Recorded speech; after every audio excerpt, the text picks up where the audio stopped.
To our continuing coverage on safety concerns at local schools, and after the recent shooting that left a campus staff member injured and a number of weapons being found on campuses, calls for more safety measures grow. Yeah, today CCSD officials talked about what needs to be done. Fox 5's Dani Masten joins us live now with more on what they say needs to happen to keep kids safe.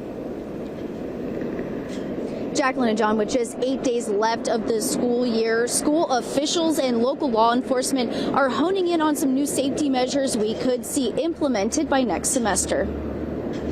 The school year for CCSD is coming to an end. The question now lingering is what to expect next year in terms of safety. Enough with the violence in and around our schools.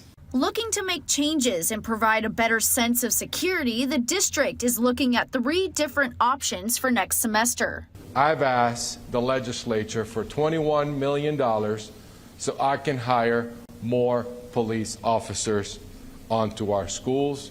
Also looking to implement clear backpacks, which has already been done in other school districts across the country, including most recently in Florida. This next school year, when we start out, we'll have those improved security measures in place, and we will be testing, piloting some metal detectors at some of our schools, so that's going to be new. CCSD Police Chief Mike Blackeye says they have considered putting in metal detectors before, but had concerns about congestion outside of schools.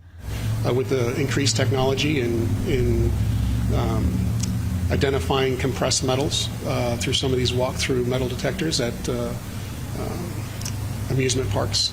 They get a lot of people in, so we're hoping not to create any type of obstacles to getting our kids into school on time. Superintendent Jara mentioned the $85 million that went toward the instant alert system has proven to be a success, but says these additional safety measures are a necessity.